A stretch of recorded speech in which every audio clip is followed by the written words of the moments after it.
Hey guys, welcome back to another episode of the Light Side Podcast. My name is Sholette, I'm your host, and in this week's episode, we're going to talk about how to get out of our own way when it comes to routines and consistency.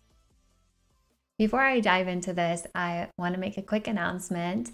I'm going to increase the frequency of this podcast to weekly episodes. I'm so excited. It initially was my goal to ramp up as we get closer to year end, and so much has happened. I'm so thankful for all of it. And really, as we get into 2024, there are so many topics to cover as it relates to wrapping up the year and starting a new year. And I think it's important for us to dive into this topic and really get into the nitty gritty as to why and how you can get out of your own way when it comes to routines and start off the year very strong in a consistent way. I think a lot of times what gets in our way is that we have an all or nothing mentality. We want to start the new year adopting all these new things, all these new habits. And that is honestly and quite frankly the number one reason why people fail and don't continue adopting their new lifestyle or the things that they want to do, is because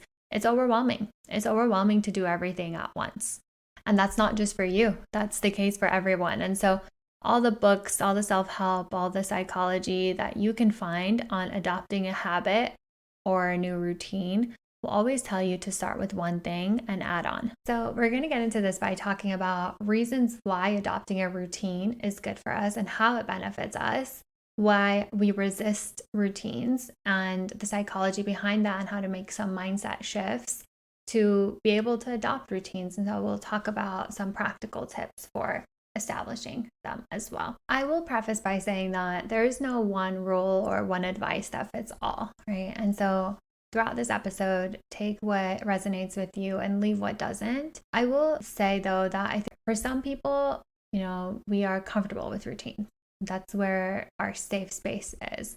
And for others, having a routine feels really restricting or suffocating. But what if being unroutinely is also a routine? It doesn't have to be that a routine is just for people who do X, Y, and Z on a given time of a day, but it can also be when people are unroutinely routine, meaning doing certain activities very regularly, but not at a specific time, not in a traditional sense, meaning it's not always structured to be at 7 a.m. that you go on a run, but you go on a run several times a week. And some days it's in the afternoon, some days it's in the evening, and some days it's in the morning. Or maybe you don't consider that going to a coffee shop is routine for you because you always go at a different time or a different place and you're trying new places. That's also a routine. Just because it's not the same place at the same time doesn't make it not. Bringing up this concept of being unroutinely routine because it's good to distinguish that routines don't have to be rigid or strictly timed in order to be effective. They can be flexible and varied and still provide structure in order for us to achieve the things that we want to, or to get better at the things that we aim to. And recognizing that by design, some of us are wired to be unroutinely routine oriented and others are structured with their routine. And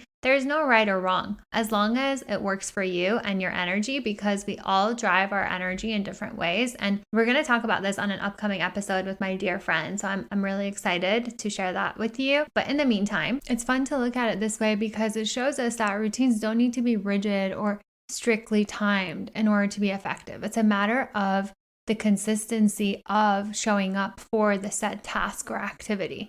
They can be flexible and they can change, but they still provide a structure and an activity that you do regularly that you can become good, better, and excellent at, that you can really hone and achieve the goals that you really want to. Even if that goal is to just be healthier, to be happier, to be more present. So if up till now you've had a perception that you're adverse to routines, then think again. Maybe you do have routines in your life. You haven't deliberately decided on them. You've just fallen into them. And maybe it's now time to change that habit.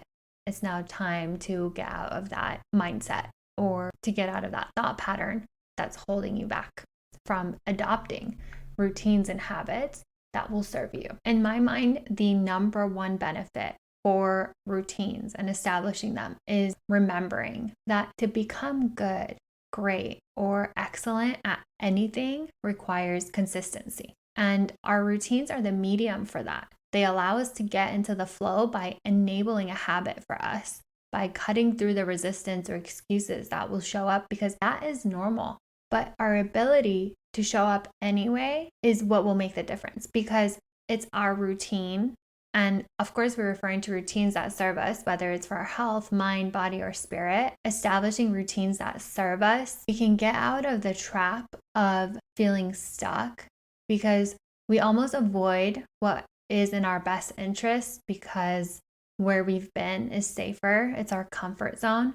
We avoid discomfort. And remembering that that is natural. The person that you see succeeding, that other person that you see doing what you're doing, what you want to be doing, isn't immune to the fearful thoughts that come up. And keeping that in mind is really, really important. It's powerful because we know that all great things in life require effort, require for us to show up, require for us to practice, for us to be resilient, to be consistent, to be deliberate, to be intentional and relentless. Not default to the thought that the other person has it better than you, that they have it easier than you.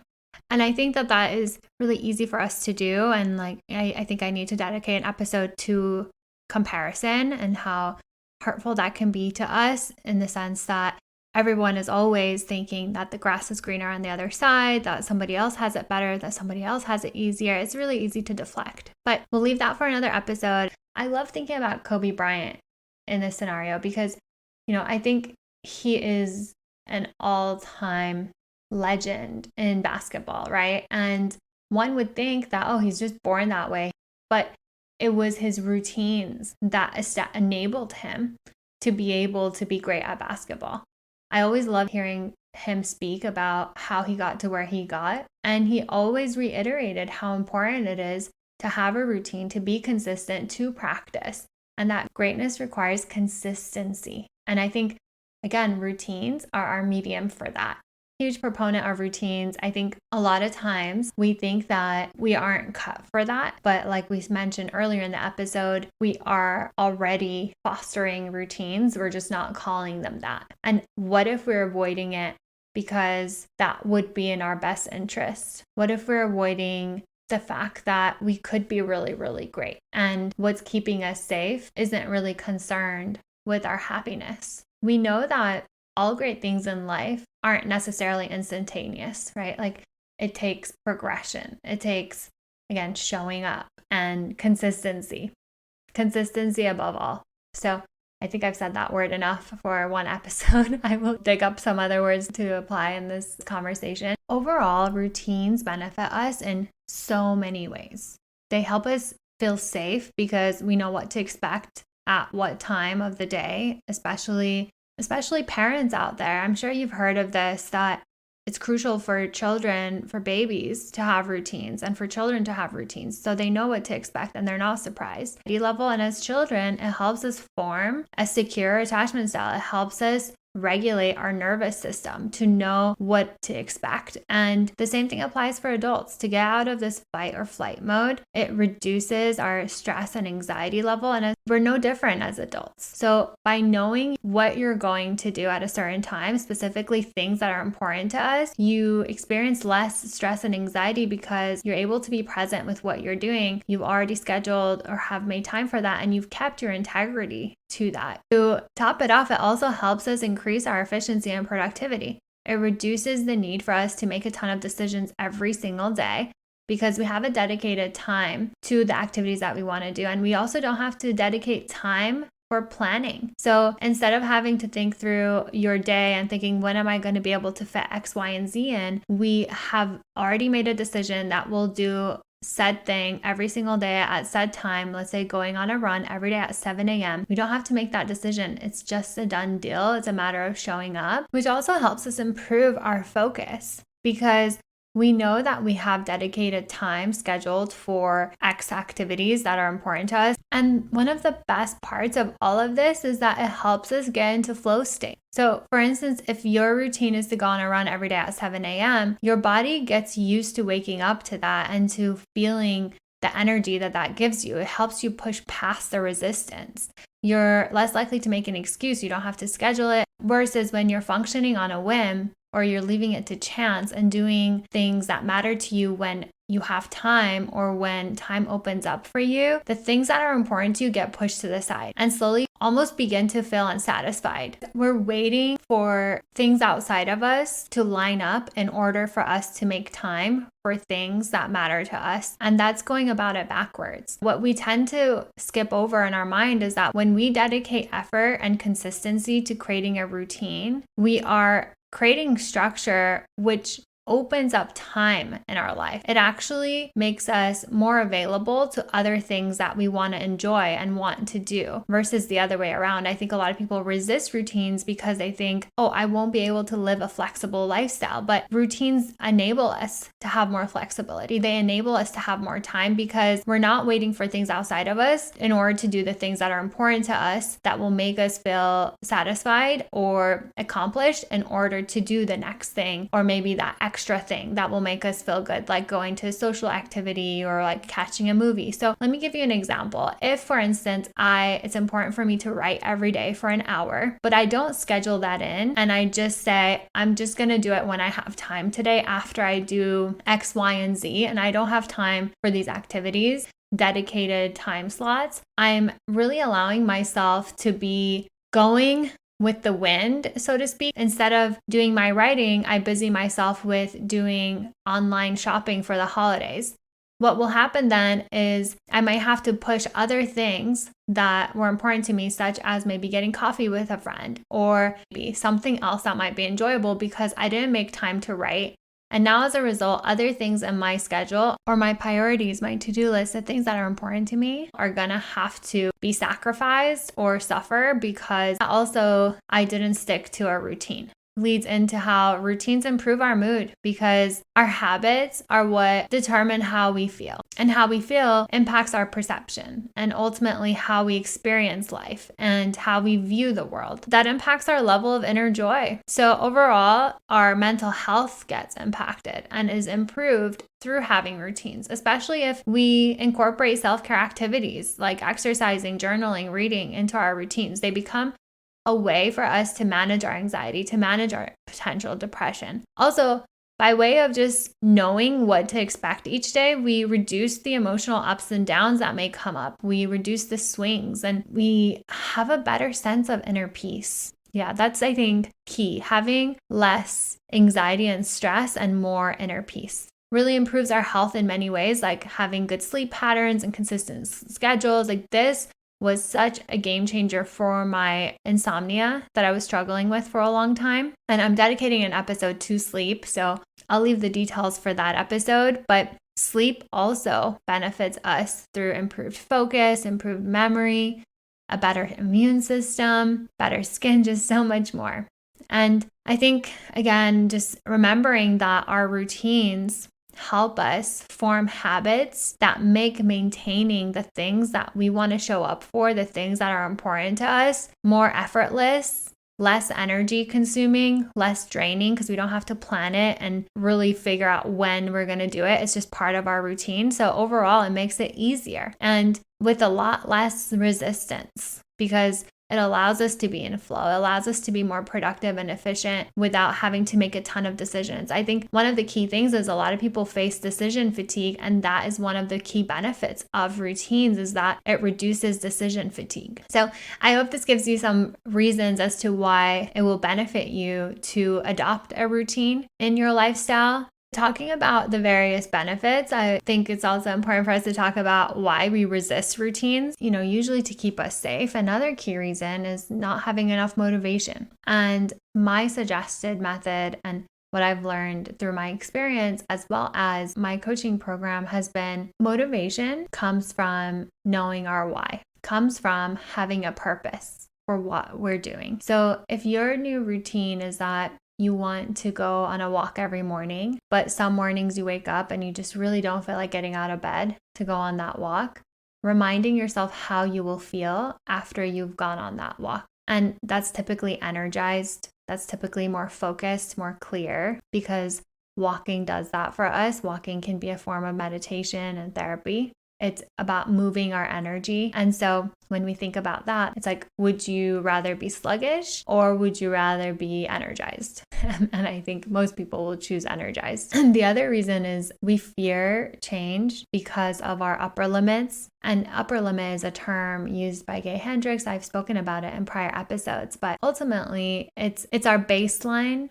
of happiness that we subconsciously don't want to surpass. It's our comfort zone. And so a lot of times we're afraid of how good it could get because we haven't been there before. It's uncharted territory. So we fear change because we're used to being in our safe zone. And so we self-sabotage and we don't show up for the things that will make us feel better or things that are for our highest good because we may not think we're worthy enough. We may not feel like we're good enough that we can measure up. Or maybe what if we succeed and we can't show up? What if we succeed and we fail? What if it's going to be too painful? There's a lot of subconscious thoughts and fears that come into play here. And it's our job to really try to uncover and figure out what is holding us back from showing up consistently to the things that will get me in my highest timeline and living my life to its fullest in my best, happiest self while I'm being true to myself. And recognizing that whenever we have resistance to showing up, to doing what would be good for us, what would be good for our health, our body, our mind, our spirit, that we might need to push through that resistance doesn't need to be succumbed to. We can push through that. And then once we do, that's when we break the ceiling. That's when we become unstoppable. That's when we break the barrier. And the other thing that comes to mind is our goals are too lofty, so our routines become hard to adopt. We're trying to go from 0 to 100. We're trying to change everything at once. And to be honest, every self-help book out there and my coaching school, we talked about this a lot, that the most sustainable way to adopt a routine and a habit is to do it slowly. And I can speak from firsthand experience, right? What I mean by that is if there are 10 new things that you want to do, starting with 1, if there are 3 new things you want to do, starting with 1, not adopting everything at once. Because for 1, it's overwhelming. And 2, it's about longevity. We want to make sure that we start one thing, we can maintain it because our brain is not overwhelmed by all these new things that we're trying to incorporate into our life. And after doing that for maybe over a month, ideally 2 to 3 months at least, then we add on.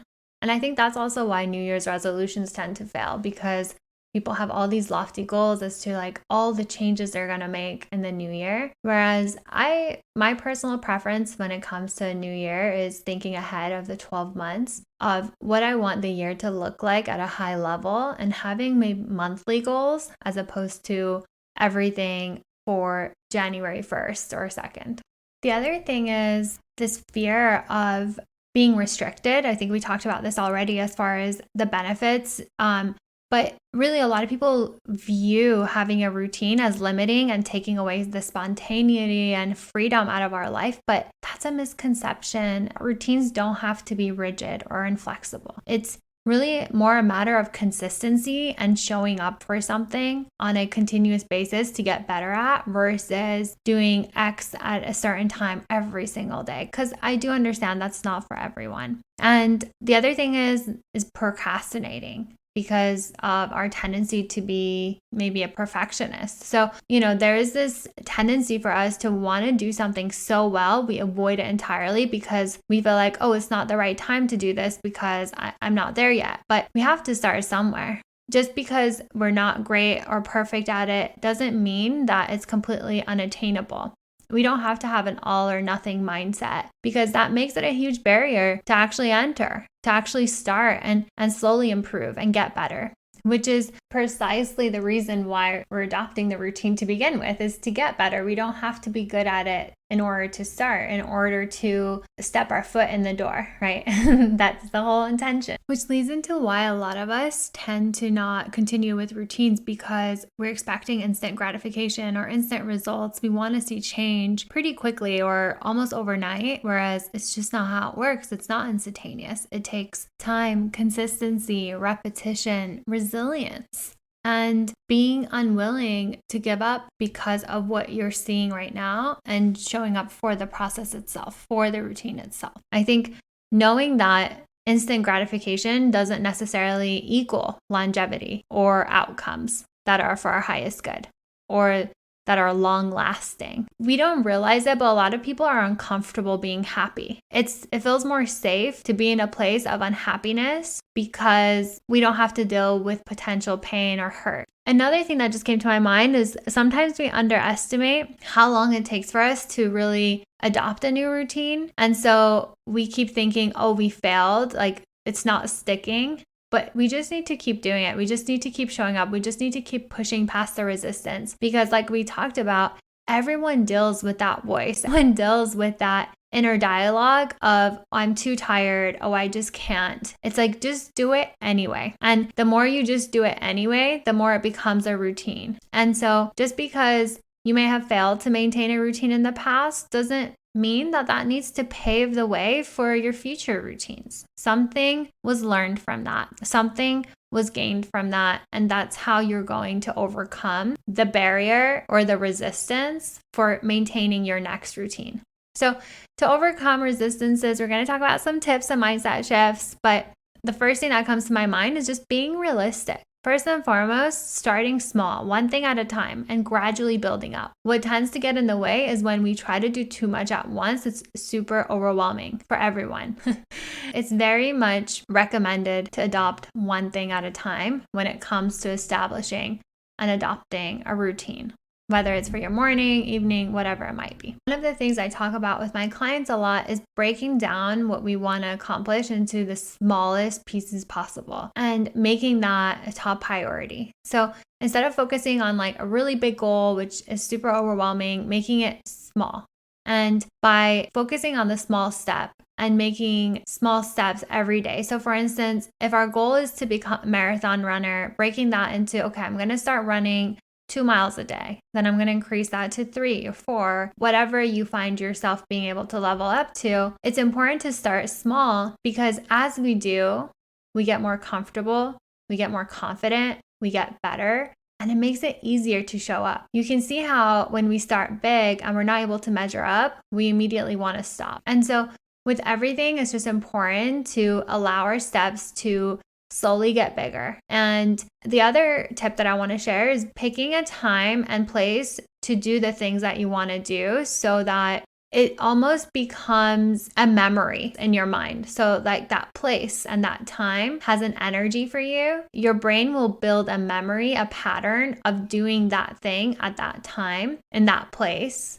And it becomes easier. It becomes more effortless. And so creating a place and a time for the things that are important to you will help you get it done in a more seamless way. And then the other tip is anchoring the new habit to something that will remind you. So for instance, it's like chaining your habits to something that you already do. It becomes easier to remember and easier to stick. It's like cueing ourselves to trigger the routine. So doing a particular activity after brushing your teeth in the morning, right? So like in the case of an affirmation, doing your affirmations right after you brush your teeth, you know you're going to brush your teeth every day, and it makes that habit that you're trying to adopt through the routine automatic. And so scheduling it, having a place or time for it, an environment that supports it, and then maybe having an accountability partner.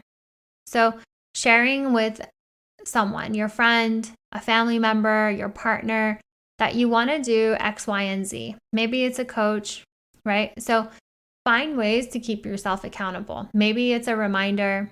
And I think it's important to reflect and make changes if you need to. So having Like, okay, in 2 weeks, I'm going to see how this is working out for me. Notice I'm not talking about checking in within 3 days because typically things take time for us to adjust to and notice the difference. So the mindset shift that I want to talk about is not associating our routines with perfection. So it's about progress, not perfection. I'm sure you've heard that so many times, but it's so key here because routines are providing us the time and space, the consistency, a medium for us to show up for things that matter to us so that we can achieve or reach the things that matter to us, whether that's good health, whether that's mental well-being, whether that's a job, a goal, whatever it might be. It's providing us the medium to show up, to make progress. It's about making small steps. It's about acknowledging that it doesn't need to be perfect. So if my goal is to exercise daily, maybe one day that exercise is just a 10-minute walk, and another day it's a 30-minute class, and another day it's a 60-minute class. I show up for the energy that I have, but I have consistency in my dedication to the routine, which includes exercising daily. But maybe for others, it's 60 minutes no matter what, and that 60 minutes can vary on the exercise. What I would suggest is like being flexible with yourself and embracing flexibility as a strength, because we talked about routines don't need to be rigid. So when we're flexible, we're able to allow our routines to adapt to our life, to fit our life and our energy levels so that we're able to maintain them. We relieve the pressure of having to do everything perfectly, which can really stop us from showing up altogether. It's making your routine work for you. It's being flexible to allow it to be what is and celebrating what you're doing, celebrating the small wins and focusing on the fact that you're showing up to that routine to become better at it, to potentially master it. But there's really no perfect way of achieving a routine or like having a routine. And mastery comes with time, with consistency. And I think once you become a master, you realize that I don't think anyone ever becomes a master. You continue to learn, you continue to uncover layers, focusing on progress, not perfection. Seeing flexibility as a strength because we're able to adapt our routines to fit our life, to fit our energy levels on a given day, and not necessarily like, oh, it has to be like this or I failed today. We can be online looking at 100 different routines that different creators share or, people that you follow or admire. And my biggest suggestion is to do things that work for you. So if for you, it means waking up in the morning and having a warm cup of coffee or tea, then so be it. For me, it's waking up and having water, lemon water. That doesn't mean you need to follow my routine in order to thrive.